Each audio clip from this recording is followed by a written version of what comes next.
Telangana JBC మంచి చెప్పు. అందరు గుడ్ మార్నింగ్ చెప్పు. Good morning. గుడ్ మార్నింగ్ చెప్పు. Good morning. అందరికీ నమస్తే. పట్టుకో. అందరికీ నమస్తే. వార్తలకు స్వాగతం. చెప్పు.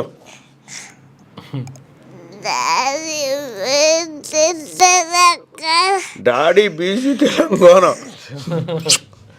నాయమ్మ చెప్పినావు కదా, ఇక పోతావా మరి? కూర్చుంటావా? కూర్చుంటాట. సరే కూర్చో. నా కూతురు పొద్దున్నే డాడీ జైబీసీ చెప్తా నేను అని వచ్చింది నా ఇంట. సో మొత్తానికి నాతో పాటే ఉదయాన్నే నిద్రలేస్తుంది, అన్నీ పరిశీలిస్తూ ఉంటుంది అన్నట్టు. గుడ్ మార్నింగ్ అందరికీ. సో మొత్తానికి తెలంగాణ రాష్ట్రంలో రేపటి నుంచి మళ్ళొకసారి సర్వే నిర్వహణ జరగబోతుంది. దయచేసి పాల్గొనటువంటి వాళ్ళు ఎవరైతే ఉన్నారో ప్రజలారా ఖచ్చితంగా సర్వేలో పాల్గొనండి. స్థానికంగా ఉన్నటువంటి ఎంపీడీఓ ఆఫీస్లో కానీ లేదంటే టోల్ ఫ్రీ నెంబర్ వచ్చిందా? టోల్ ఫ్రీ నెంబర్ రాలేదు ఇంకా. టోల్ ఫ్రీ నెంబర్ ఇవాళ వస్తుండొచ్చు బహుశా. ఆ టోల్ ఫ్రీ నెంబర్కైనా కాల్ చేయండి. లేదు అనంటే ఆన్లైన్లో కూడా మీరు కులగణనలో పాల్గొనేటువంటి అవకాశం ఉంది. వీటన్నిటినీ సద్వినియోగం చేసుకోండి. దయచేసి కులగణనలో పాల్గొన్నటువంటి జైబీసీ కులగణనలో పాల్గొన్నటువంటి వాళ్ళు ఎవరైతే ఉన్నారో అందరూ కూడా పాల్గొనాల్సిందిగా మీ అందరినీ పదే పదే రిక్వెస్ట్ చేసి చెప్తా ఉన్నా. ఎందుకంటే ముఖ్యంగా మరీ ముఖ్యంగా బీసీ ప్రజలారా ఇది అత్యంత కీలకమైనటువంటి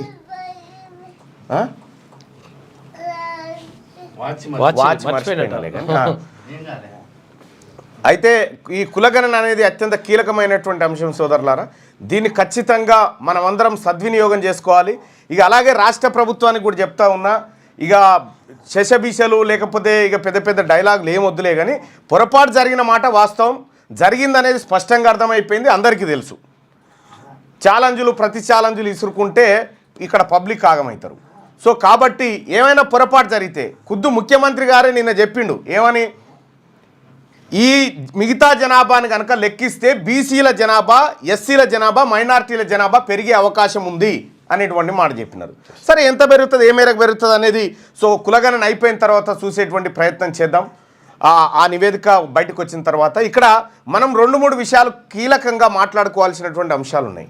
ఒకటి, కులగణన నివేదిక ఏ గ్రామంలో, ఏ వార్డులో, ఏ మున్సిపల్ వార్డులో ఎంతమంది పలానా కులానికి సంబంధించినటువంటి వాళ్ళు ఉన్నారనేటువంటి లెక్క పక్కాగా గ్రామ పంచాయతీల దగ్గర పెట్టాలా. అలాగే ఆ మండల కేంద్రంలో మండలానికి సంబంధించిన లెక్క పెట్టాలి, జిల్లా కేంద్రంలో జిల్లాకు సంబంధించినటువంటి లెక్క పెట్టాలి. అప్పుడు ఆ గ్రామంలో జరిగినటువంటి కులగణన సర్వేలో వాళ్ళ వివరాలు ఎంట్రీ అయినా కాలేదా అనేది తెలుస్తుంది. ఇక 3వ అంశం ఏంటంటే ఇంకా పారదర్శకంగా జరగాలి అనంటే ఎవరైతే కులగణన చేసుకోలేదో ఆ కులగణన చేసుకోనటువంటి వాళ్ళ వివరాలను ఎట్లాగో మనం కోడింగ్ చేసినాం కదా, ఏది ఇండ్లన్నిటినీ బిడ్డ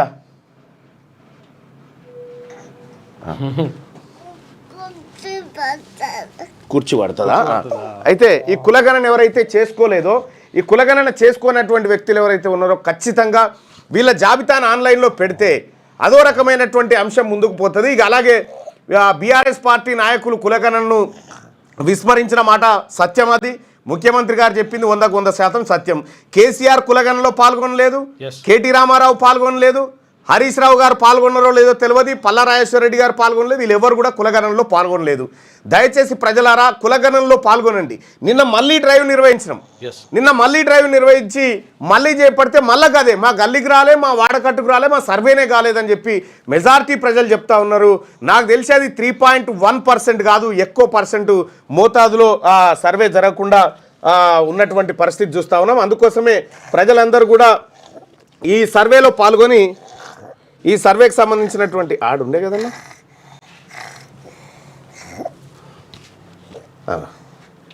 ఇదే కదా, అది మొన్నటిది.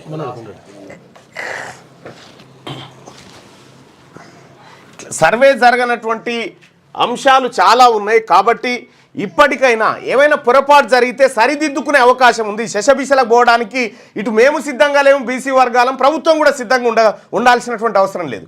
మాకు కావాల్సినటువంటి మీరు చెప్పినటువంటి దాంట్లో 42% రిజర్వేషన్ ఇచ్చిన తర్వాతనే, చట్టబద్ధం చేసిన తర్వాతనే ఎన్నికలకు పోతాం అనేటువంటి మాట గొప్ప మాట. ఆ మాట కట్టుబడి ఉన్నందుకు అప్రిషియేట్ చేయాలి ఈ రాష్ట్ర ప్రభుత్వానికి కృతజ్ఞతలు. కానీ సరే, బీసీ ప్రజలారా, ఇంకొకటి ఏంటంటే మనం ఈ కులగణన ఎట్లా చేసుకోవాలి, ఎప్పుడు చేసుకోవాలి, ఎప్పుడు మన లెక్కలు మనం లెక్క పెట్టుకోవాలనేటువంటి ఇది ఆ టైం వచ్చినప్పుడు చూద్దాం. కానీ ఇప్పుడు మాత్రం 42% రిజర్వేషన్ అమలు కోసం ఆయా రాజకీయ పార్టీల మీద ఒత్తిడి తీసుకురావాల్సినటువంటి అవసరాన్ని తక్షణ అవసరంగా గుర్తిస్తూ ఉన్నాం. అలాగే ఓవైపు కులగణన సంపూర్ణంగా పూర్తి చేసి ఆ నివేదికను ప్రతి గ్రామ పంచాయతీ దగ్గర గ్రామంలో ఉన్నటువంటి వివరాలను నమోదు చేస్తూ కూర్చోబెట్టాడు నమోదు చేస్తూ మనమంతా ఉద్యమ బాట పట్టాల్సిందిగా ప్రజలకు పిలుపునిస్తేనే ప్రభుత్వానికి ఓవైపు ఈ కార్యక్రమాలు పూర్తి చేయడానికి సహకరించాల్సినటువంటి అవసరం కూడా మనకే ఉంది. ఎందుకంటే ఇది మన జాతుల లెక్క, ఇది మన తలరాతను మార్చేటువంటి లెక్క కాబట్టి. రైట్గా అదొక అంశం. ఇక ఒక 1973లో జరిగినటువంటి ఒక ఘటనను మీకు గుర్తు చేస్తాం. ఒకరోజు పివి నరసింహారావు గారు, ఆ తర్వాత తలబోతుందట, కొంచెం ఇటు జరిపి కూర్చో. ఒకరోజు 1973 ప్రాంతంలో ఒకరోజు పివి నరసింహారావు గారు, ఇందిరాగాంధీ గారు ఇద్దరు విమానంలో ప్రయాణిస్తున్నటువంటి సమయంలో పివి నరసింహారావు గారు ఒక మాట చెప్పిండు.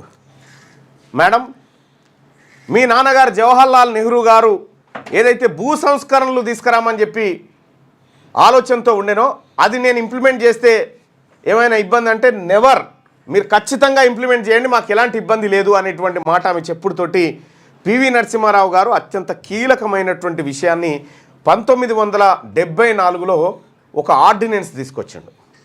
ఏం ఆర్డినెన్స్ అంటే భూ పరిమితి చట్టం.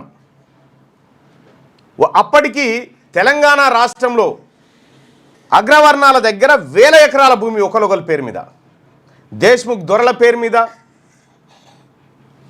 అట్లాగే చాలామంది వెలమ దొరల పేరు మీద, చాలామంది పేరు మీద ఇట్లా వేలాది ఎకరాల భూములు ఊర్లకు ఊర్లే, ఒక ఆయనకు 20 ఊర్లు, ఒక ఆయనకు 12 ఊర్లు, ఒక ఆయనకు 40 ఊర్లు ఇట్లా ఉండేటి. అయితే ఈ భూమి పేదలకు పంచబడాలి. పివి నరసింహారావు గారు ఒకటి చెప్పిండు, మీ అంతలా మీరు అప్పచెప్తేనేమో ఓకే, మీరు దానికి గడుతున్నటువంటి పన్ను ఆధారంగా పరిహారం ఇస్తాం, లేదు అంటే చట్టం చేసి తీసుకుంటాం అనేటువంటి మాట చెప్పిండు పివి నరసింహారావు గారు.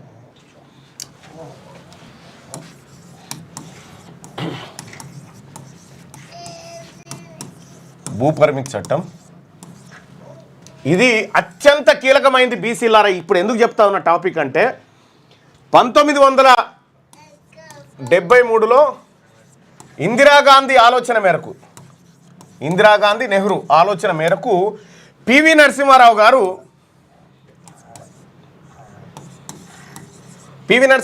అప్పుడు ముఖ్యమంత్రిగా ఉండే, ఆంధ్రప్రదేశ్ ముఖ్యమంత్రిగా ఉన్నటువంటి సమయంలో పివి నరసింహారావు గారు ఆర్డినెన్స్ తీసుకొచ్చిండు.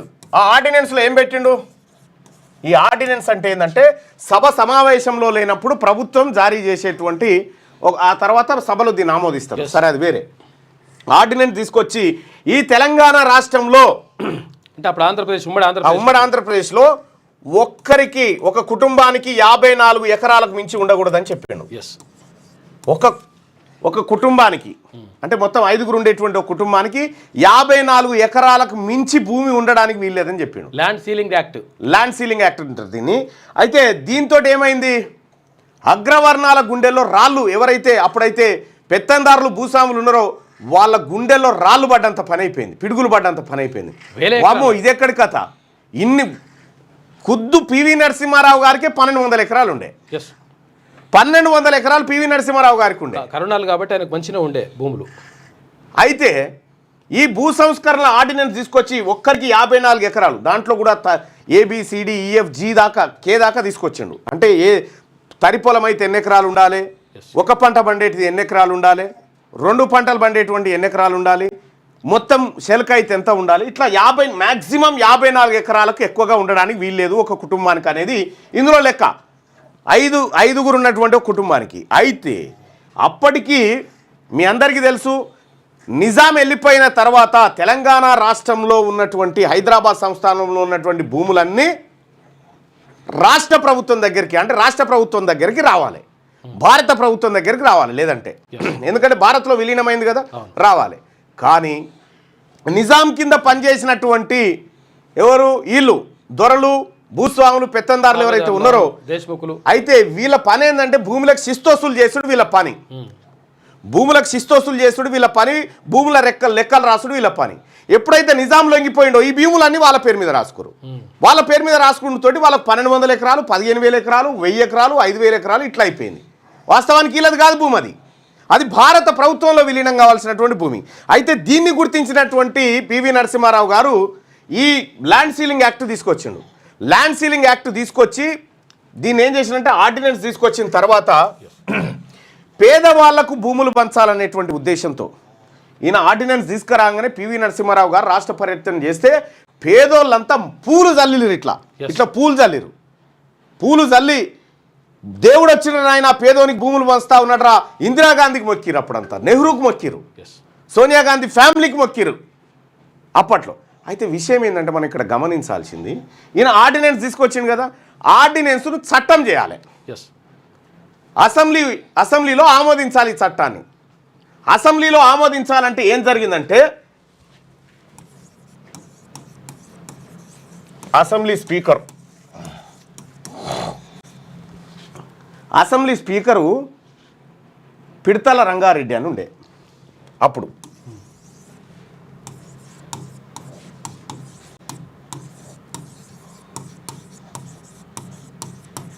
అసెంబ్లీలో ఈ చట్టానికి బిల్లు పెడదామని చెప్పి పివి నరసింహారావు గారు ప్రయత్నం చేస్తుంటే మా భూములు గుంజుకొని మా పెత్తందారులను ఆగం చేసేటువంటి బిల్లులో నేను పాల్గొన్నానని పిడతల రంగారెడ్డి గారు వెళ్ళిపోయాడు.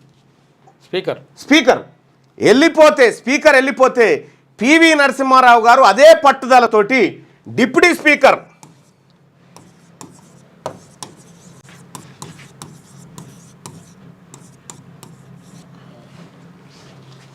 సంజీవరావు,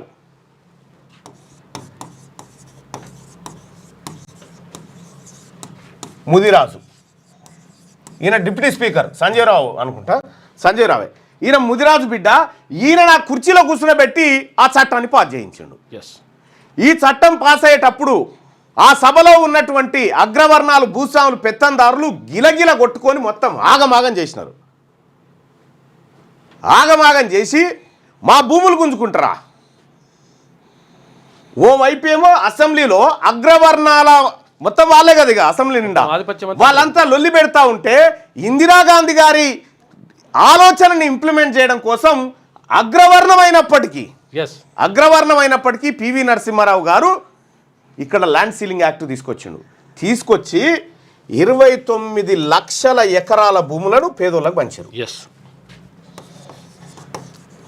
పేదవాళ్ళకు పంచిండు. దళితులకు 29 లక్షల ఎకరాల భూములను పేదవాళ్ళకు పంచినటువంటి గొప్ప మనిషి పివి నరసింహారావు గారు. అయితే ఈ ల్యాండ్ పంపిణీ జరగాలని కోరుకుంది ఇందిరాగాంధీ కుటుంబం కోరుకుంది. ఇవాళ మన దగ్గర ఉన్నటువంటి పోరంబోక్ భూమనో ఇనాం భూములను అవన్నీ ఎక్కడి అనుకుంటారో ఇందిరాగాంధీ, ఆ తల్లి ఇందిరాగాంధీ పంచినటువంటి భూములు. సో ఇక్కడ నిర్ణయం ఎవరిది? ఇందిరాగాంధీ గారిది. ఆలోచన ఎవరిది? నెహ్రూది. ఇంప్లిమెంట్ చేస్తుంది ఎవరు? కాంగ్రెస్ పార్టీ ముఖ్యమంత్రి పివి నరసింహారావు గారు, అగ్రవర్ణం. ఇంప్లిమెంట్ చేస్తూ ఉంటే ఈ సభలో ఉన్నటువంటి రెడ్లు, వెలమలు వీళ్ళందరూ కూడా కాగితాలని చెప్పి మొత్తం ఆగమాగం చేశారు సభ. అంటే పార్టీ నిర్ణయాన్ని, ఇందిరాగాంధీ ఆలోచనను వీళ్ళు ఏ రకంగా వాళ్ళు ఆగం చేసిరో చూడండి. తప్పనిసరి పరిస్థితిలో ఇక సభ ఆమోదం పొందింది. అది సభ ఆమోదం పొందిన తర్వాత 1 జనవరి 1975 నుంచి అమల్లోకి వచ్చింది. ఏది? ఈ చట్టం ల్యాండ్ సీలింగ్ అమల్లోకి వచ్చిన తర్వాత మరి వీళ్ళ దగ్గర మరి ఈ సంస్కరణలు అనేటివి నా నుంచే మొదలు కావాలని ఏం చేసి ఎరికేనా? పివి నరసింహారావు గారి కుటుంబం పెద్ద భూస్వామ్య కుటుంబం. 1200 ఎకరాలు పివి నరసింహారావు గారికి ఉండే. 1200 ఎకరాలు.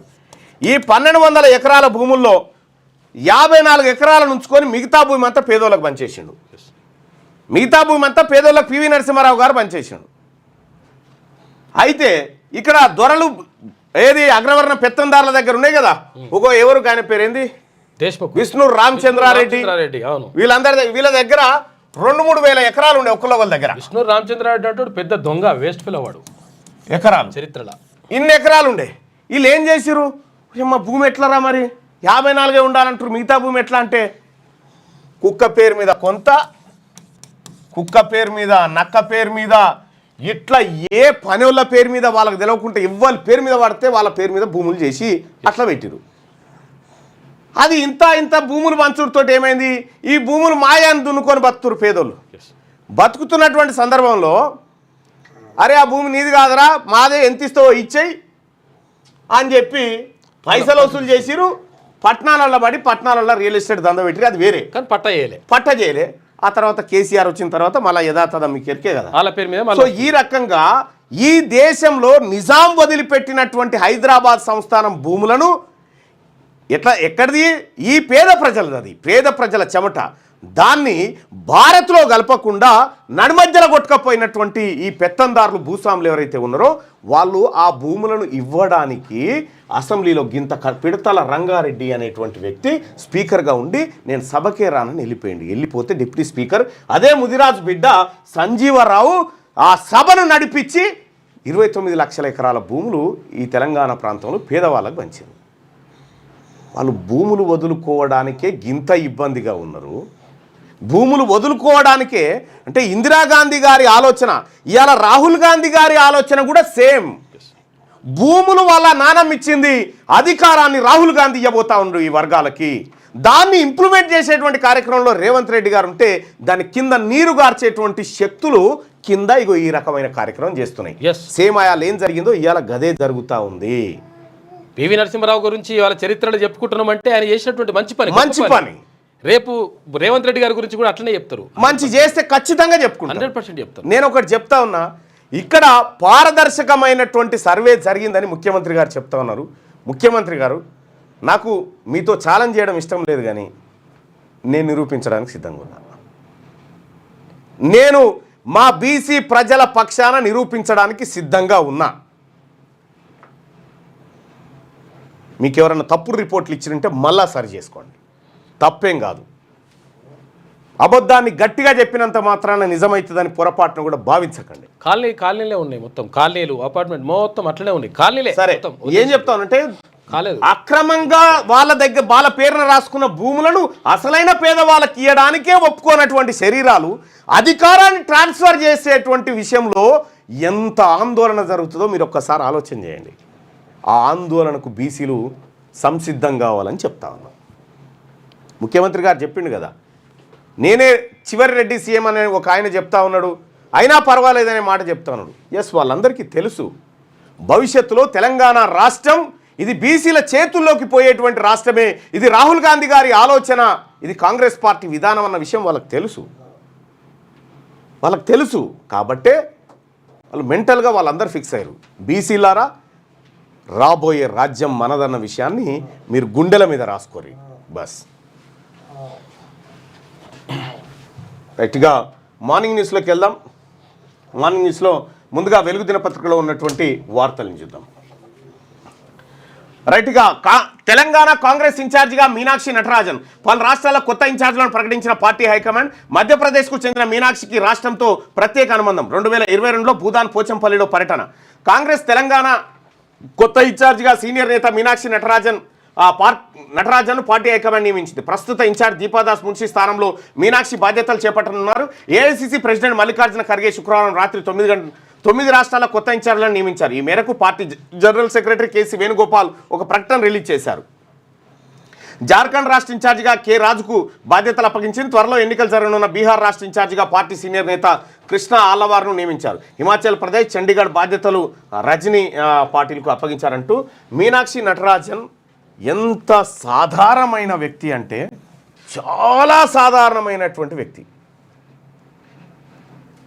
ఆ చెవులకున్న కమ్మలు కూడా అవి రోల్డ్ గోల్డే అనుకుంటున్నాను నేను. ఓ చిన్న ఫోను, దానికి వాట్సాప్ కూడా ఉండదు. చాలా సాధారణ జీవితం, committed for Rahul Gandhi. And Congress party Congress పార్టీకి ఆమె వీర విధేయురాలు మీనాక్షి నటరాజన్ గారు. నేను ఒకరోజు నా ఎక్స్పీరియన్స్ చెప్తాను. ఒకరోజు మేము దుబ్బాకలో ఎన్నికల ప్రచారానికి పోయినటువంటి సందర్భంలో ఆమె అక్కడ ఇన్ఛార్జిగా ఉండే నేను, ఆ తర్వాత మన చెరుకు ముత్యం రెడ్డి అన్న కొడుకు శ్రీనివాసరెడ్డి, మేము అందరం ఉన్నాం. మీనాక్షి నటరాజన్ గారు ఉండే అక్కడ. ఆమె నేను ప్రసంగిస్తున్నంతసేపు ఆమె నన్ను చూసి ఆశ్చర్యపోతూ ఉంది, ఎవరు ఈయన అని. ఆ తర్వాత మళ్ళీ దీపాదాస్ మున్షి గారు నాకు పరిచయం చేసినారు. సరే, అట్లా జరిగింది. ఆమె ఎంత కమిటెడ్గా ఉందంటే కాంగ్రెస్ పార్టీ పట్ల, ఒక్క ఓటర్ కనిపిస్తే ఆ ఓటర్ దగ్గర పోయి కన్విన్స్ చేస్తుంది ఆమె. కాంగ్రెస్ పార్టీ గొప్పతనాన్ని కన్విన్స్ చేస్తూ ఉంది ఆమె. సో ఆ రకంగా మీనాక్షి నటరాజన్ గారు కమిటెడ్ లీడర్, కమిటెడ్ ఎన్ఎస్యుఐ ప్రెసిడెంట్గా, జాతీయ ప్రెసిడెంట్గా ఉండే ఆమె 2002 ఆ టైంలో. అప్పటి నుంచి కాంగ్రెస్ పార్టీకి లాయల్గా ఉంటూ వస్తూ ఉంది. ఆమెని ఇప్పుడు తెలంగాణ కాంగ్రెస్ పార్టీ ఇన్ఛార్జిగా కాంగ్రెస్ పార్టీ నియమించింది. అలాగే దీపాదాస్ మున్షి గారికి తెలంగాణ రాష్ట్రంలో పూర్తిస్థాయి బాధ్యతలు లేకుండే ఆమె ఒరిజినల్గా కేరళకి ఇన్ఛార్జ్. కేరళకి ఇన్ఛార్జ్ అయితే అదనపు బాధ్యతల కింద తెలంగాణ అప్పచెప్పారు. ఇప్పుడు తెలంగాణకు ఫుల్ ఫ్లెడ్జ్డ్ జనరల్ సెక్రటరీ ఇన్ఛార్జ్ని తీసుకొచ్చారు. కాబట్టి దీపాదాస్ మున్షి గారు కేరళకు ఇప్పుడు పూర్తిస్థాయి ఎందుకంటే కేరళలో త్వరలో ఎన్నికలు ఉంటాయి కాబట్టి అక్కడ ఆ పార్టీ బలోపేతం కోసం దీపాదాస్ మున్షి గారిని ఫుల్ టైం అక్కడ కేటాయించినట్టుగా తెలుస్తూ ఉంది. ఏంది బిడ్డ, చేరు పడుతుందా? పడదు ఉన్నాడు, ప్రవీణ్ ఉన్నాడు. పెద్ద చేరు పడుతుందా? రాదు బిడ్డ, ఇంటికి పడవు. అంకుల్ అంటే ప్లీజ్ అమ్మా. అందరికి నమస్తే బిడ్డ. ఒకసారి అందరు స్కూల్కి పోవాలని చెప్పు. స్కూల్కి వెళ్ళండి అని చెప్పు. అందరు స్కూల్కి వెళ్ళండి.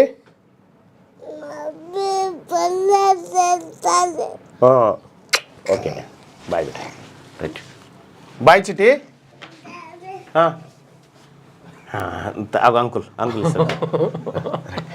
రైట్గా ఇట్లా 9 రాష్ట్రాలకు సంబంధించినటువంటి రజనీ పాటిల్ని హిమాచల్ ప్రదేశ్ చండీగఢ్కు, అలాగే బీకే హరిప్రసాద్ను హర్యానాకు, ఇక శ్రీ హరి చౌదరి మధ్యప్రదేశ్కు, శ్రీ గిరి చౌదన్కర్ తమిళనాడు అండ్ పుదుచ్చేరి, శ్రీ అజయ్ కుమార్ లాలు ఒడిశా, కొప్పుల రాజు జార్ఖండ్, అలాగే మీనాక్షి నటరాజన్ తెలంగాణ, శ్రీ సప్తగిరి శంకర్ ఉలాకా మణిపూర్, త్రిపుర, సిక్కిం, నాగాలాండ్, ఇక అలాగే శ్రీకృష్ణ అలవారు బీహార్ కేసరి, అలాగే శ్రీ భూపేష్ బఘేల్ ఎవరైతే ఉన్నారో ఛత్తీస్గఢ్ మాజీ ముఖ్యమంత్రి, ఆయనను పంజాబ్కు, అలాగే సయ్యద్ నజీర్ హుస్సేన్ను జమ్మూ అండ్ కాశ్మీర్ అండ్ లడాఖ్కు ఆయన నియమించడం జరిగింది. The party appreciate the contribution of the following out going general secretaries. ఇక దీపిక వీళ్ళందరూ కూడా చాలా బాగా పనిచేసారని చెప్పి పార్టీ అప్రిషియేట్ చేసింది. ఇది కాంగ్రెస్ ఏఐసిసి రిలీజ్ చేసినటువంటి జాబితా. రైట్, ఇక మీనాక్షి నటరాజన్ గారి వర్క్ విధానం ఎట్లుంటుందో మీరు చూడరు, ఆశ్చర్యపోతారు. అంత పర్ఫెక్ట్ ఉంటుంది. నువ్వు ఎన్ని చెప్పు, ఆమె పార్టీ యాంగిల్ తప్ప ఇంకొకటి చేయదు. ఇక ఏమీ ఉండదు ఆమెకి. 1-2 చీరలు ఉంటట్టునే ఆ బ్యాగులో, గంతే, అవి పట్టుకొని తిరుగుతూ ఉంటారు. బాగా సింపుల్, చాలా సింప్లిసిటీ. 119 మందితో రెండో బ్యాచ్ అక్రమ వలసదారులతో కూడిన రెండో విమానం అమెరికా నుంచి ఇండియాకు బయలుదేరింది.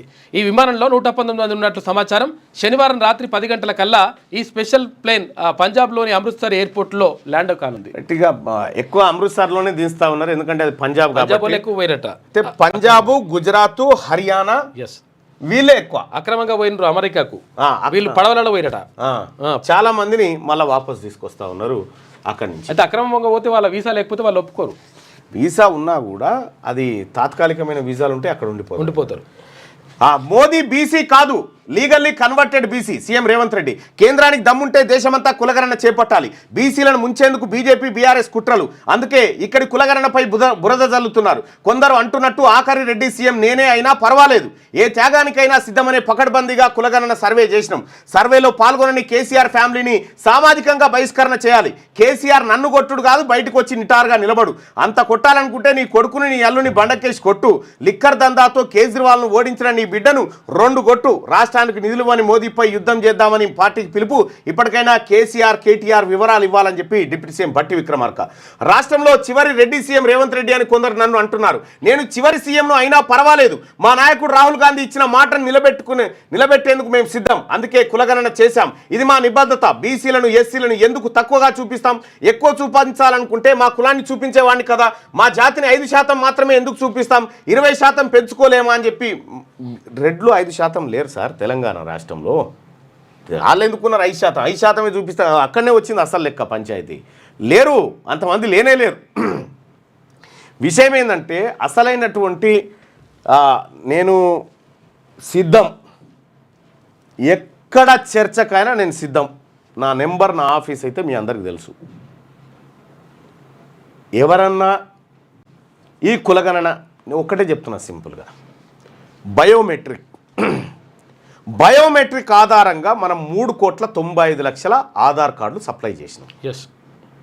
3,95,00,000 ఆధార్ కార్డులే సప్లై చేసినప్పుడు 3,70,00,000 మంది ఎట్లుంటారు? వేలిముద్రలు వేసి చేసిండ్రు కదా, అది 2020 వరకే. ఎటబడితే అట్లా ఇచ్చేది అయితే కాదు కదా ఆధార్. ఒక్కొక్క 4 నెంబర్ అయితే ఆధార్ కార్డు లేనటువంటి జనాలు అనేక మంది ఉన్నారు. 2020 వరకే ఇప్పుడు అది. విషయం ఏంటంటే బీసీలకు సంబంధించినటువంటి లెక్క తగ్గింది.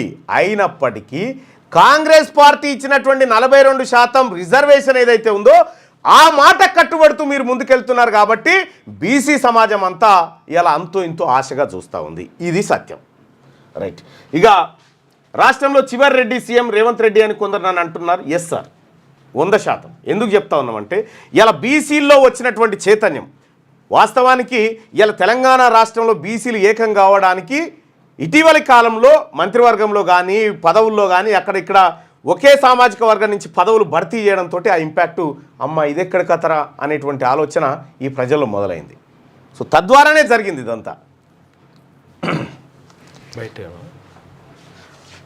ప్రధాని మోడీ మనసంతా బీసీ.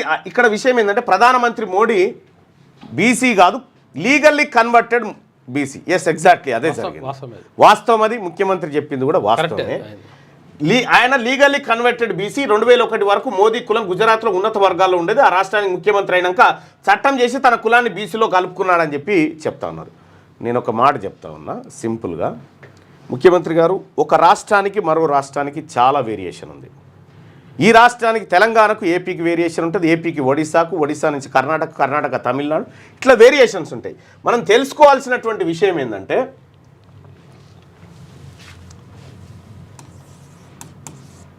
తెలంగాణ, కర్ణాటక, మహారాష్ట్ర, రాజస్థాన్. ఇప్పుడు తెలంగాణ రాష్ట్రంలో ఉన్నటువంటి రెడ్లు తెలంగాణలో ఓసీ, కర్ణాటకలో బీసీ,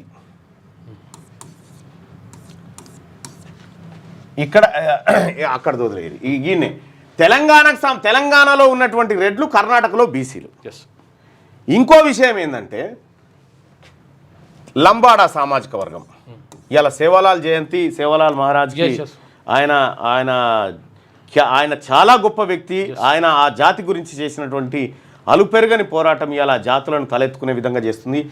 ఆయన నివాళులర్పిస్తుంది. లంబాడా సామాజిక వర్గం ఉంది. తెలంగాణ రాష్ట్రంలో వీళ్ళు ఎస్టీ, మహారాష్ట్రలో బీసీ, అవును, రాజస్థాన్లో ఓసీ వాళ్ళు.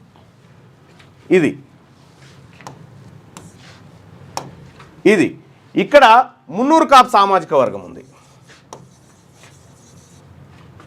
తెలంగాణ రాష్ట్రంలో బీసీ, కర్ణాటకలో బీసీ, మహారాష్ట్రలో ఎస్టీ, షెడ్యూల్ ట్రైబ్స్. ఓకే. ఇక్కడ రజకులు ఉన్నారు. ఇక్కడ బీసీ, కర్ణాటకలో ఎస్సీ. ఇట్లా ఒక్కొక్క ఇది ఒక్క బీసీ కులాల పంచాయతీ మాత్రమే కాదు ఈ వాటా. ఇది అందరి పంచాయతీ. ఇవాళ తెలంగాణ రాష్ట్రంలో బీసీల పరిస్థితి ఎట్లయితే ఆందోళనకరంగా ఉందో అటు కర్ణాటకలో కూడా రెడ్ల పరిస్థితి గదే ఉంది. అక్కడున్నటువంటి అప్పర్ క్యాస్ట్ తోటి ఆ బాధ వాళ్ళు అనుభవిస్తారు, ఇక్కడతో ఈ బాధ మేము అనుభవిస్తూ ఉన్నాం అనేది బీసీల లెక్క. ఇక్కడ మొత్తం మీరు దేశవ్యాప్తంగా తీసుకుంటే ఇప్పుడు ఏపీ ఉంది, రజకులు 17 రాష్ట్రాలు, ఏపీలో కాపులు ఓసీకి వస్తారు, తెలంగాణలో బీసీ, కర్ణాటకలో బీసీ, మహారాష్ట్రలో ఎస్టీ వాళ్ళు షెడ్యూల్ ట్రైబ్స్ మీ. సో ఇట్లా రకరకాలైనటువంటి వేరియేషన్స్ ఉన్నాయి. సో గుజరాత్లో కూడా నరేంద్ర మోడీ గారి సామాజిక వర్గం గతంలో ఓసీ సామాజిక వర్గం ఉండే, దాన్ని మార్చిరు. అట్లాగే తెలంగాణ రాష్ట్రంలో కూడా చాలా సామాజిక వర్గాలను మధ్యలో మార్చిరు. ఇట్లా ఆయా ఆర్థిక పరిస్థితులు, ఆ సామాజిక పరిస్థితుల ఆధారంగా మార్చుకుంటూ వచ్చారు. ఇవాళ మనం చెప్తున్నటువంటిది కేవలం ఇది బీసీ పంచాయతీగా చూపెట్టడం కాదు, ఇది దేశంలో ఉన్నటువంటి అందరి పంచాయతీ. అందుకే రాహుల్ గాంధీ గారు చెప్తున్నటువంటి మాట చాలా క్లియర్గా ఉంది. ఆయన ఒక్క ప్రాంతాన్ని ఆలోచించి చెప్పట్లేదు, ఈ దేశాన్ని ఆలోచించి చెప్తా ఉన్నాడు. కులగణన చేయాలనేటువంటి మాట అందుకే చెప్తా ఉన్నాడు, వాటా వాళ్ళకి దక్కాలని అందుకే చెప్తా ఉన్నాడు. సో ఈ రకంగా ఉంటుంది. అయితే ఇక మోదీ కులం గుజరాత్లో ఉన్నత వర్గాల్లో ఉండేది, ఆ రాష్ట్రానికి ముఖ్యమంత్రి అయినాక చట్టం చేసి తన కులాన్ని బీసీలో కలుపుకున్నాడు. ఇప్పుడు ఆయన సర్టిఫికేట్ బీసీగా ఉండొచ్చు, కానీ మనస్తత్వం మాత్రం బీసీల వ్యతిరేక మనస్తత్వం అని వ్యాఖ్యానించారు. నిజంగా మోదీ బీసీ ప్రధానమంత్రి అయితే 2021లో జనాభా లెక్కలు ఎందుకు చేయలేదని, బీసీ కులాల లెక్కలు ఎందుకు తేల్చలేదని ప్రశ్నించారు. మనకు ఒక విషయం తెలవాలి, కాంగ్రెస్ పార్టీ నాయకత్వానికి కూడా ఒక విషయం తెలవాలి, ముఖ్యంగా రేవంత్ రెడ్డి గారికి. 2011లో జరిగినటువంటి జనాభా లెక్కలలో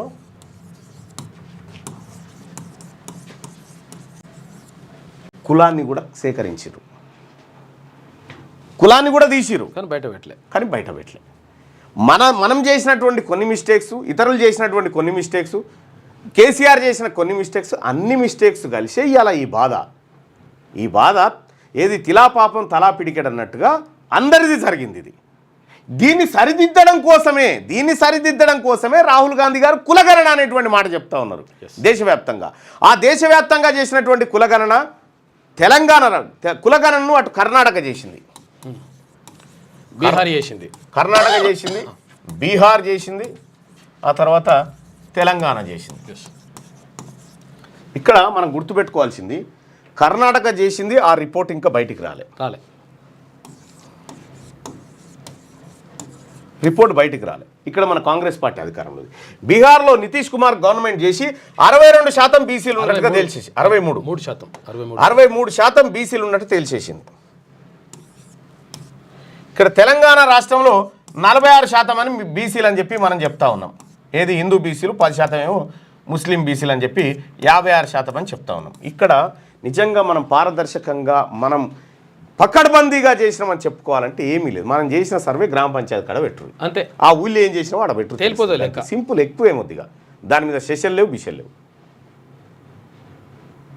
కాబట్టి మిత్రులారా, 1931లో కులాల సేకరణ, కులగణన జరిగినా కూడా ఆ రిపోర్ట్ను కూడా కొంతమేరకు తొక్కిపెట్టిరు. ఈ తొక్కుడు దాంట్లో ఏ బీసీ లేడు. 95 సంవత్సరాల తర్వాత ఇప్పుడు ఇక 19న ఢిల్లీ సీఎం ప్రమాణం. ఢిల్లీలో ప్రభుత్వ ఏర్పాటుకు బీజేపీ ఏర్పాట్లు చేస్తుంది. ఈ నెల 19న లేదా 20న ముఖ్యమంత్రి ప్రమాణ స్వీకారం చేస్తారని పార్టీ వర్గాలు వెల్లడించాయి. ఇక సీఎంతో పాటు పలువురు ఇంకొకటి చెప్పాలి, ఇక్కడ నాగార్జున సాగర్ నుంచి గాయన వచ్చిన బిల్లు. ఇక బీసీ ఉద్యోగస్తులు జర్రైన మంచి పొజిషన్లు ఉన్నారంటే వాళ్ళు ఏసీపీకి ట్రాప్ అవుతారు. వాళ్ళని ఎట్టి పరిస్థితిలో ట్రాప్లోకి తీసుకొస్తారు. నిన్న శివారెడ్డి అనేటువంటి ఒక కాంట్రాక్టరు, సతీష్ అనేటువంటి ఒక బీసీ ఎంప్లాయీస్ ఫెడరేషన్కి సంబంధించినటువంటి నాయకుడిని లంచవేర చూసి పట్టించేసాడు. ఇంకో ఆయన బీసీ, ఇంకొక ఆయన ఎస్టీ, వీళ్ళని పట్టించింది మళ్ళీ అగ్రవర్ణాలే. వీళ్ళని ఓ వైపు ఇట్లా పట్టిస్తారు, ఇంకోవైపు ఎక్కడైతే బీసీ యాక్టివిటీస్ జరుగుతూ ఉంటాయో వాళ్ళ మీద ఈ రకమైన ఇట్రాయా బాబు. ఏ ఊరు మీది ఏంది చెప్పు, అటు ఏ ఊరు, ఏం జరిగింది త్వరగా చెప్పాయా. మాది నాగార్జున సాగర్ నియోజకవర్గం సార్. నాది గత బీసీలకు రిజర్వేషన్ తక్కువ ఇస్తున్నాయని చెప్పేసి అని జానారెడ్డి గారి మీద ఒక పోస్టు శ్రద్ధాంజలి ఫొటోస్ వచ్చినాయి. శ్రద్ధాంజలి ఫోటో ఎట్లా పెడతావా జానారెడ్డి గారి మీద? అవి ఫొటోస్ అంటే ఇప్పుడు నా మీద కూడా పెట్టిరా, సోషల్ మీడియాలో వస్తే పెట్టింది. ఇప్పుడు ఆయన మంచిగుండే ఆయనతో కొట్లాడన్నా అటువంటి ఫోటోలు కూడా పెట్టకూడదు, అది తప్పు. సోషల్ మీడియాలో అట్లా పెట్టడం తప్పు. పెట్టగా ఫోన్ చేస్తే డిలీట్ చేసిన సార్. డిలీట్ చేసిన తర్వాత నాకు సరే అయిపోయింది, నా పని నేను చేసుకుంటే వ్యవసాయ కూలీలతోటి నేను ఒక ఊరికి పోయినా. ఇట్లా ఆటో మా నాన్నది నేను తోలుతా సార్. అయితే ఇట్లా పలానా దగ్గర కూలి వాళ్ళని దించి రావాలి రా అని చెప్పేసి ఒక 10 మంది రా అని చెప్పేసి అని ఫోన్ వచ్చింది సార్ నాకు. ఫోన్ వస్తే పోయినా నేను. పోతే మఫ్టీలో ఉండే ఆయన. మఫ్టీలో ఉండి చేసి నన్ను ఈయన కొంచెం ఒక 100 మీటర్ల దూరాన ఒక 10 మంది కూలోళ్ళని వేరే దగ్గర దించి రావాలని చెప్పేసి అంటే సరే అని చెప్పేసి అని పోయిన తర్వాత ఆటోలకు పోయగానే నా ఫోన్ గుంజుకోడు. నా ఫోన్ గుంజుకొని చేసి కొంచెం ముందుకు పోయిన తర్వాత ఇంకో 2 మఫ్టీలో ఉన్నారు సార్. మఫ్టీలో ఉన్న తర్వాత వాళ్ళు ఇక కొంచెం కాలువ కట్టడం పెట్టి ఆ చెట్లకి తీసుకుపోతారు. తీసుకుపోతుంటే నేను అన్న కదా ఏడికన్నా ఇటు తీసుకుపోతారు ఏమైందని చెప్పేసి నేను అన్న. అంటే ఏం లేదు ఏ పాలని జడక నువ్వు అది ఇది అని చెప్పేసి అని అన్నారు. అంటే నాకు భయమై నేను ఆటో మలుపుకొని వెంబటే నేను కొంచెం ముందరికి వెళ్ళేసిన. మళ్ళీ ఊర్లోకి పోయినా నేను. పోతే ఆటోలో కూర్చున్న వ్యక్తి నన్ను గొంతు పట్టుకొని వెనకంగా 4-5 గుద్దులు గుద్దిండు. ఇటు పోతేనే కాలువ ఉంది, ఇటు పోతేనే చెట్లు ఉన్నాయి, ఇంక బండి పల్టీ కొట్టేటట్టు ఉంది. ఇక అట్లా అని చెప్పేసి అని ఇక నేను పోలే. ఇక ఇంక ఊర్లోకి వెళ్ళిపోయిన తర్వాత వెనకలంగా 2 బైకులు వచ్చి అడ్డం పెట్టి నన్ను బైక్ ఆటోల నుంచి గుంజి బైక్ మీద వేసుకుని వాళ్ళు సాగర్ పిఎస్ నుంచి వచ్చినామని చెప్పేసి నా లొకేషన్ డ్రాప్ చేసి ఎవరు కంప్లైంట్ చేశారు? కంప్లైంట్ ఒక ఆయన ఉంగరాల సీన్ అని కాంగ్రెస్ పార్టీ నుంచి బీసీ వాళ్ళతో బీసీ వాళ్ళతో చేపించి కంప్లైంట్ చేపించారు సార్. కంప్లైంట్ చేపించి నేను ఎఫ్ఐఆర్ కాలేదనుకోని చెప్పేసి అని నేను అన్నా.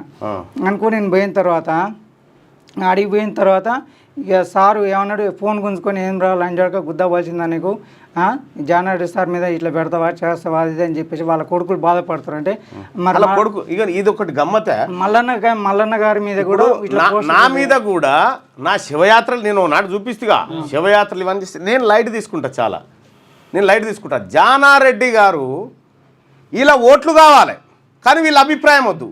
బీసీల లెక్క తారుమార్కు నువ్వు బాధ్యునివి కాదా? ఎంత దుర్మార్గం అంటే వీళ్ళు చూడండి. జానారెడ్డి కుటుంబం ఈ అబ్బాయి పోస్ట్ పెట్టింది సార్, పోస్ట్ పెట్టడం మేము సమర్థిస్తలేం, దాన్ని ఖండిస్తున్నాం. కానీ అతన్ని తీసుకుపోయి కొట్టడము, అక్రమ కేసులు పెట్టడం, మళ్ళీ బీసీలతోటే కేసులు పెట్టిస్తాడు. ఇంకా రెండోది ఏంటంటే ఇగో చూడ్రి కాదు మూసేయి జానారెడ్డి అరే ఈ వాట్సాప్ మూయన్నా. ఇగో జానారెడ్డి గారి కొడుకు ఒక లెటర్ పెట్టిండు చూడ్రి. ఇగో కుందూరు జయవీర్ రెడ్డి గారు ఉత్తమ్ కుమార్ రెడ్డి గారికి లెటర్ పెట్టిండు. ఏమని? It has come to my notice that mister Anjaneyulu is working as DE ఎలక్ట్రిసిటీలో at Nalgonda sub division 3 Akkampalli SLBC. He has been posted in Nalgonda and working from almost 7 years and he has been involving in local యాక్టివిటీస్లో. అంటే ఇక్కడ BC ఉద్యమాల్లో బీసీలను చైతన్యపరిచే దాంట్లో పాల్గొంటున్నాడు అని చెప్పి ఇతన్ని ఇక్కడి నుంచి ట్రాన్స్ఫర్ చేయించి కర్ణాటక బార్డర్లో వేయించిండు. ఎవరు? కుందూరు జానారెడ్డి కొడుకు జయవీర్ రెడ్డి. ఇగో ఇది ఉత్తమ్ కుమార్ రెడ్డి గారికి పెడితే ఉత్తమ్ కుమార్ రెడ్డి గారి రికమెండేషన్ తోటి పంపించేసారు కర్ణాటక దగ్గరికి. ఇది బీసీ, ఈయనెవరు? బీసీ ఉద్యమంలో పాల్గొంటున్నటువంటి బీసీ ఎంప్లాయ్. అభిప్రాయం చెప్పి 7 ఏళ్ళుగా ఇక్కడనే ఉంటున్నాడు. Has been involving local activities అని చెప్పి. అంటే లోకల్ ఇల్లీగల్ యాక్టివిటీసా లోకల్లో జరిగేటి? చూసిరా వీళ్ళ కుట్రలు ఎట్లుంటాయో.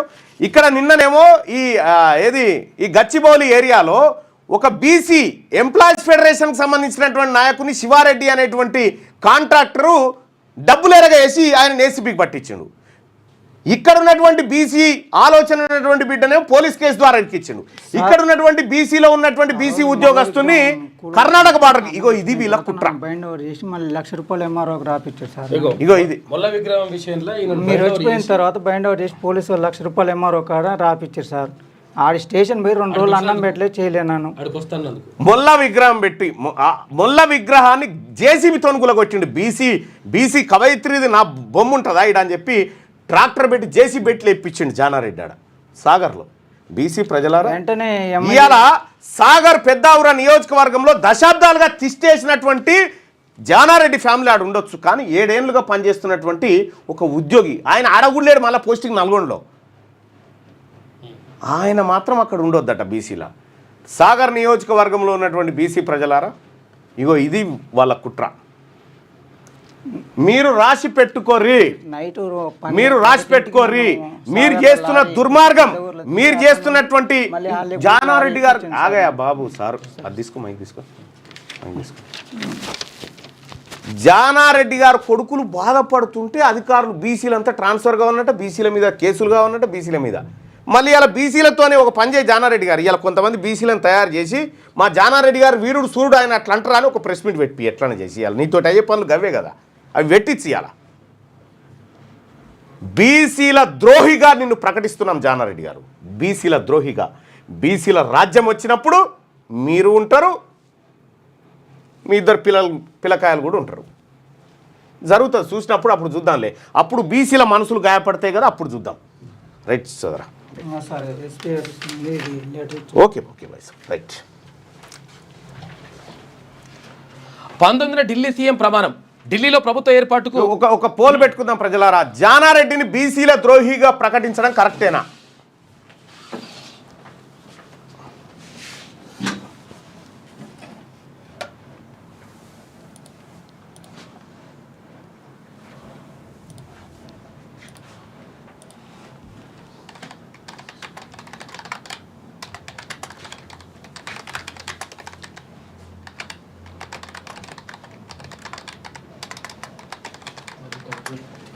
మెమరీ లేదంట, సరిపోదంట.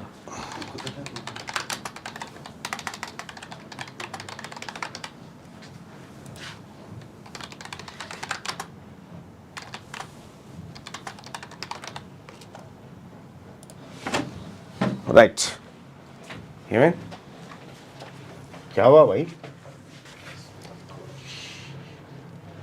మెమరీ సరిపోదంటుంది. ఆయన పేరు తలుచుకుంటేనే కంప్యూటర్ బయటపడుతుంది. జానారెడ్డి గారి పేరు తలుచుకుంటే కంప్యూటర్ భయపడుతుందా?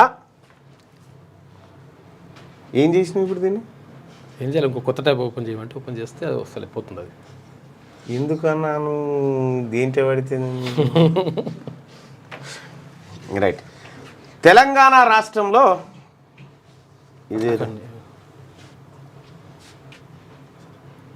ఏదయ్యా నువ్వు ఓపెన్ చేసిన టాప్ ఇలానేనా?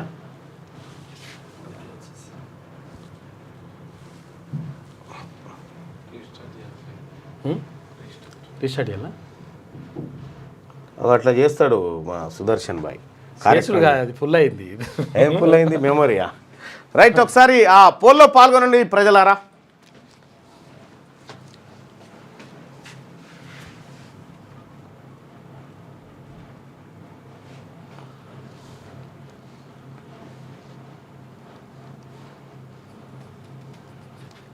అవుతుందా?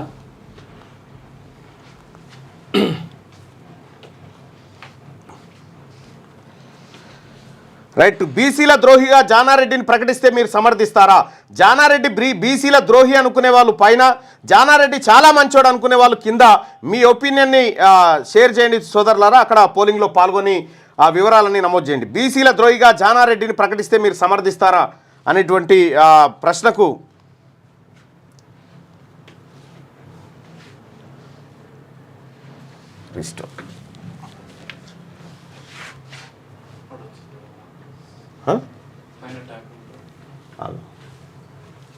ఇదేగా. రైట్, ఇక్కడ బీసీల ద్రోహిగా జానారెడ్డిని ప్రకటిస్తే మీరు సమర్థిస్తారా? ఎస్, 100% మంది జానారెడ్డిని బీసీల ద్రోహి అంటా ఉన్నారు. బీసీల ద్రోహి అని జానారెడ్డి గారిని అంటా ఉన్నారు. 190% మంది, 189% మంది అభిప్రాయాన్ని వ్యక్తం చేస్తూ ఉన్నారు. ఇలా జానారెడ్డి చేయబోయే కార్యక్రమం ఏంటంటే, జానారెడ్డి ఆ తర్వాత వీళ్ళు చేయబోయే కార్యక్రమం ఏంటంటే ఒకటి ఏం చేస్తాడు, మళ్ళీ నన్ను ఎప్పుడు సస్పెండ్ చేస్తారు ఇంకా అని ఇటో ఫోన్ కొడతాడు. రెండోది ఏం చేస్తాడు, ఇక్కడ బీసీ సంఘాలు ఎవరైతే ఉన్నాయో వాళ్ళతో ప్రెస్ మీట్ పెట్టించి జానారెడ్డి అంత మంచోడు లేడా, మా దేవుడా, మా అదయా, మా ఇదయా అని అనిపిస్తాడు. ఈ రెండు చేస్తాడు. ఇక మూడోది ఏం చేస్తాడు, ఇవి అన్నీ కాకపోతే, ఎందుకంటే మా బీసీలు కూడా ఎవరైనా ఉంటే ఉత్సాహంతో ఉంటే ఆ పని చేయరి. జానారెడ్డి గారు చేసిన పని మంచిగా మద్దతుగా నిలబడరు. ఇప్పుడు నమ్మక ద్రోహమా? బీసీల ద్రోహిగా జానారెడ్డిని ప్రకటిస్తే మీరు సమర్థిస్తారంటే 189% మంది ప్రజలు మేము సమర్థిస్తామనేటువంటి మాట చెప్తా ఉన్నారు. 189% మంది.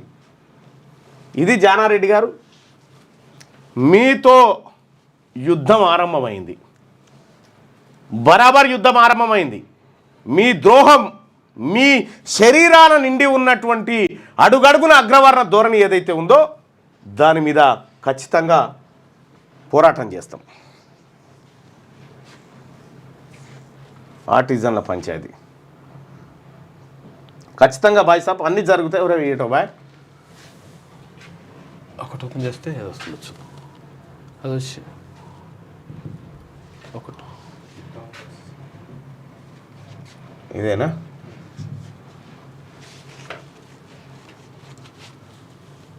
రైట్.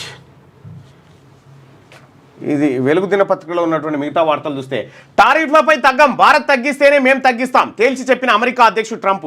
ద్వైపాక్షిక వాణిజ్య ఒప్పందం అణు ఇంధనంపై ముందడుగు మోడీ. అక్రమ వలసదారులను వెనక్కి తెస్తామని వెల్లడి. ఇండియాకు F-13 ఫైటర్ జెట్లు ఇస్తామన్న ట్రంప్. ఇక వాడేసిగా ఇనుప సామానికి వేసిపోయే టైంకు విదేశాలకు అమ్ముతూ ఉంటాడు అన్నట్టు. 21/11 ఉగ్రదాడి నిందితుడు రానా అప్పగింతకు ఓకే. బంగ్లాదేశ్ అంశం ఇండియాకే వదిలేస్తున్నామని ప్రకటన. భారత్ నుంచి అమెరికాకు దిగుమతయ్యే వస్తువులపై టారిఫ్ల విషయంలో వెనక్కి తగ్గబోమని యుఎస్ ప్రెసిడెంట్ డొనాల్డ్ ట్రంప్ చెప్పి ముఖంగట్నే. దీనివల్ల మస్తు నష్టం జరుగుతుంది భారతదేశానికి. ఇప్పుడు భారతదేశానికి నష్టం జరిగినా సరే కానీ అదాని సేఫ్ ఉంటే చాలనేది ఈయన అభిప్రాయం ఉంటుంది. మన సారథి ఆయనేమో లే నాకు నష్టం జరిగినా సరే నా దేశానికి మంచి జరగాలనేది ట్రంప్ అభిప్రాయం. విషయం ఏంటంటే యాక్చువల్గా మన ఎగుమతులు ఎక్కువ ఉంటాయి, దిగుమతులు తక్కువ ఉంటాయి అమెరికా నుంచి, కాబట్టి మనకే నష్టం జరుగుతుంది.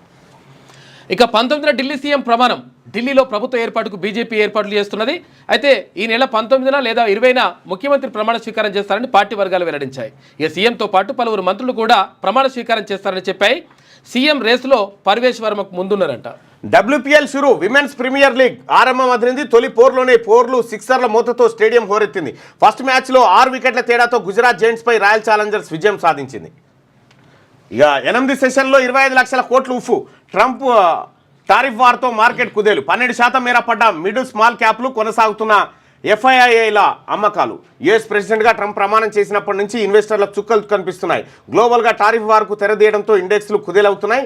ఇండియన్ స్టాక్ మార్కెట్ వరుసగా 8 సెషన్లో నష్టాల్లోనే ముగిసింది. ఇన్వెస్టర్లకు 25 లక్షల కోట్ల నష్టాన్ని మిగిల్చింది. ఇక జానారెడ్డి గారికి నేను కూడా చెప్తా ఉన్నా, మీరు ఇంత పెద్ద అని చెప్తారు కదా, మిమ్మల్ని 3 మాట్లాడగొచ్చిండు బీసీ బిడ్డాడ యాదవుడు.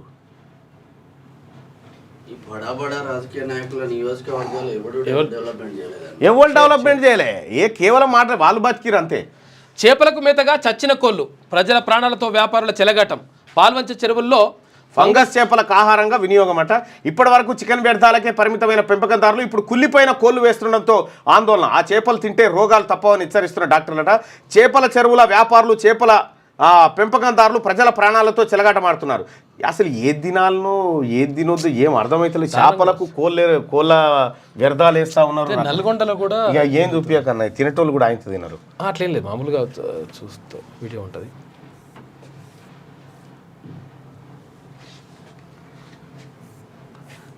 ఏదో ఆర్టికల్ రాసినట్టుగా కట్ చేసి పెట్టుకున్నాగా. సాంకేతిక విద్య అనివార్యం ప్రభుత్వ బడులు. పేపర్లు రాసిన ఇప్పుడు అన్న ఇది దొరకదన్నా, నువ్వు ఇట్లానే వరకాలి జర. బీజేపీలో రాజాసింగ్ హీట్. పార్టీ గోల్కొండ జిల్లా ప్రెసిడెంట్ ఎంపికపై తీవ్ర ఆగ్రహం. 9:50 అవుతుంది. మనం ఫస్ట్ పేపర్ కాదు. పార్టీ గోల్కొండ జిల్లా ప్రెసిడెంట్ ఎంపికపై తీవ్ర ఆగ్రహం. పార్టీకి తమ అవసరం లేదోనని కామెంట్. తామేంటో చూపిస్తామని వార్నింగ్. అంతా రెడ్డిలే అంటూ మెసేజ్, ఆపై డిలీట్. బీసీ ఎమ్మెల్యేపై ఇంత దౌర్జన్యం ఎందుకంటూ ఫైర్ అంటూ ఏడనడుతుంది రాజాసింగ్ బీసీల ముచ్చట. 60% కరెంటు కొనుడే. రాష్ట్రంలో ప్రతిరోజు 300 మిలియన్ యూనిట్లు ఉత్పత్తి, మాత్రం 115 మిలియన్ యూనిట్లు వచ్చే 3 నెలల్లో పీక్కు చేరనున్న డిమాండ్. యూనిట్కు 10 నుంచి 20 దాకా పెట్టి కొనాల్సిన పరిస్థితి. రూపాయలు 3,000 కోట్ల దాకా అదనపు భారం పడుతుందని అంచనా. గత 10 ఏళ్లలో సొంత విద్యుత్ కేంద్రాలను పూర్తి చేయకపోవడంతోనే ఈ దుస్థితి అంటూ ఒక వార్త. కరెంటు వినియోగంలో ముందున్న మన రాష్ట్రం కరెంటు ఉత్పత్తిలో మాత్రం వెనుకబడిపోయింది. దీంతో బయట మనం యాదాద్రి థర్మల్ పవర్ ప్లాంట్ ఒక్క కథ కాదు. మనం మళ్ళీ ఒక్క యూనిట్ ఉత్పత్తి చేసింది లేదు కేసీఆర్ 10 ఏళ్ల కాలంలో. చెర్నోబిల్ న్యూక్లియర్ రియాక్టర్పై రష్యా డ్రోన్ దాడి. ఇక ఉక్రెయిన్ ప్రెసిడెంట్ జెలెన్స్కీ ఆరోపణ, రేడియేషన్ స్థాయిలో మార్పు లేదని వెల్లడి. ఇక అది తమ మిలిటరీ పని కాదని రష్యా చెప్తా ఉంది. సో ఇది వెలుగు దినపత్రికలో ఉన్నటువంటి వార్తలు. ఒకసారిగా ఆంధ్రజ్యోతి.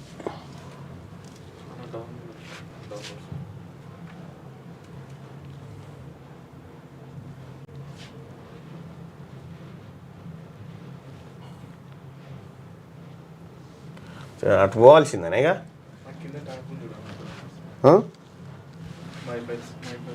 ఇదా ఇదేనా ఇది రైట్. ఒకసారి ఆంధ్రజ్యోతిలో ఉన్నటువంటి వార్తలు చూద్దాం. తగ్గేదేలే, అమెరికా ఉత్పత్తులపై భారత్ ఎంత సుంకం విధిస్తుందో మేము అంతే వేస్తాం. ప్రధాని మోడీ సమక్షంలో తేల్చి చెప్పిన ట్రంప్. అమెరికా అధ్యక్షుడితో సమావేశమైన ప్రధాని మోడీ వాణిజ్యం, రక్షణ సహా పలు అంశాలపై విస్తృత చర్చ. భారత్కు F-35 ఇచ్చేందుకు సిద్ధమన్న ట్రంప్. 26/11 దాడి కేసు నిందితుడు థావూర్ రానాను భారత్కు తక్షణమే అప్పగించనున్నట్టు ప్రకటన. అచ్చా, 2030 నాటికి రెండు దేశాల మధ్య $500 బిలియన్ వాణిజ్యమే లక్ష్యంగా మిషన్ 500 ప్రకటన. అమెరికాలో అక్రమంగా ఉంటున్న భారతీయులను వెనక్కి తీసుకోవడానికి సిద్ధమని చెప్పి ట్రంప్తో మోడీ చెప్పిండట. 119 మందితో నేడు అమృత్సర్కు మరో విమానం, ఆదివారం మరో విమానం వచ్చే అవకాశం. H-1B పునరుద్ధరణలో మరింత జాప్యం. డ్రాప్ బాక్స్ అర్హత 12 నెలల కుదింపు భారతీయ దరఖాస్తుదారులపైన తీవ్ర ప్రభావం చూపిస్తూ ఉందట.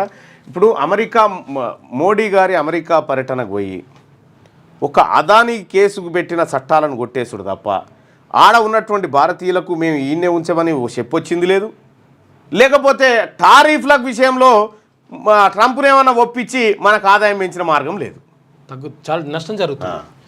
ఇక F-35 డీల్ జరిగే పనేనా? మన రష్యన్ క్షిపణి వ్యవస్థ ఓ అడ్డంకి. సొంత తయారీకే భారత్ మొగ్గు చూపుతా ఉంది. ట్రంప్ది ప్రతిపాదన మాత్రమేనన్న భారత విదేశాంగ శాఖ కార్యదర్శి. పరస్పర పన్నుతో నష్టమే. ఇక అమెరికా భారత్ వాణిజ్యంలో ఇప్పటి వరకు భారత్దే పైచేయి. ఎగుమతులు ఎక్కువ, దిగుమతులు తక్కువ. అమెరికా కంటే మన సుంకాలు అధికం. పరస్పర పన్నుతో పరిస్థితి మారే ఛాన్స్ ఉంది. ఆటోమొబైల్, ఇంధనం, రక్షణ రంగాలపై తీవ్ర ప్రభావం పడుతుంది. ఇక అదానీ అంశం వ్యక్తిగతం, ట్రంప్తో చర్చించే విషయం కాదని అమెరికాలో మీడియాతో ప్రధాని పర్యటన ముగించుకొని భారత్కు మోడీ. అదానీ అంశం వ్యక్తిగతం అట. అమెరికా ఏ పేరుతో కొట్టేసింది ఆ చట్టాలను? ఇరు దేశాలకు, భారతదేశానికి మంచి పేరు రాదు దీనివల్ల అంటే అదానినేమో భారతదేశంగా చూసింది అమెరికా, ప్రధాని మోడీ ఆయన వ్యక్తిగతమైనటువంటి అంశంగా చూస్తూ ఉన్నాడు. ఎన్నికలు ఎప్పుడొచ్చినా సిద్ధంగా ఉండాలి. నేడు పోలింగ్ కేంద్రాల జాబితా ప్రకటించాలి. ఎన్నికల సిబ్బందికి శిక్షణను పూర్తి చేయండి. అధికారులతో వీడియో కాన్ఫరెన్స్లో పంచాయతీరాజ్ శాఖ డైరెక్టర్ సృజన. ఇక ఎల్ఆర్ఎస్ రుసుములో 10% రాయితీ. పురపాలక శాఖ అధికారుల ప్రతిపాదనలు. మందకొడిగా ఎల్ఆర్ఎస్ దరఖాస్తుల పరిష్కారం. వచ్చినవి 25.70 లక్షలు, పరిశీలించినవి 9 లక్షలు. ఇక క్రమబద్ధీకరణకు అనుమతించనివి 1.70 లక్షలే.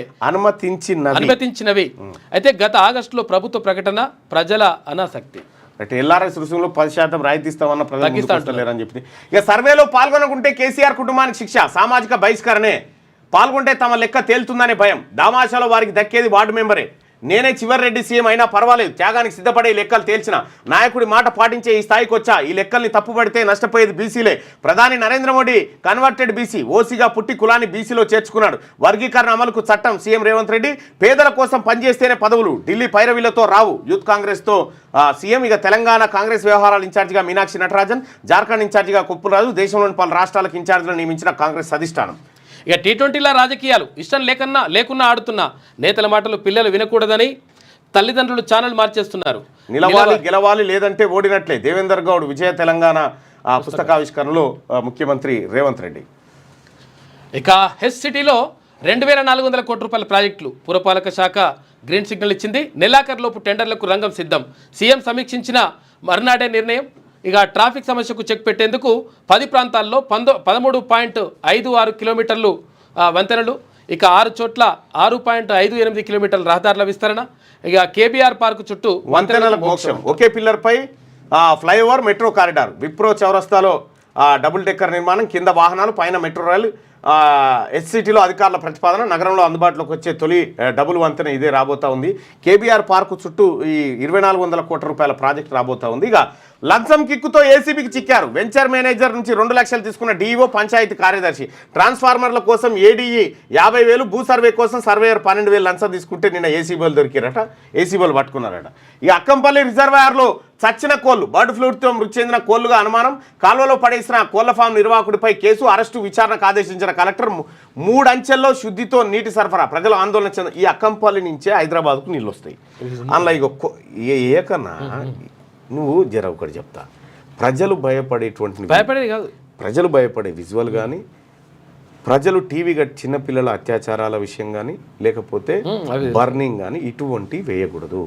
ప్రజలు టీవీని మార్చే పరిస్థితి మనం క్రియేట్ చేయకూడదు. కాక పెద్ద ఏం లేదు. అట్లా రిజర్వాయర్ నుంచి బయటకు తీసిన కోళ్ళు మళ్ళీ అదే తప్పు. జేఈ మెయిన్ సెషన్ 1 పరీక్షలో 12 ప్రశ్నలు తొలగింపు, గత ఏడాదితో పోలిస్తే రెట్టింపు సిలబస్ దాటి ప్రశ్నలు, అనువాదంలో లోపాలు, ఎన్టీఏ తీరుపై సర్వత్రా విమర్శలు.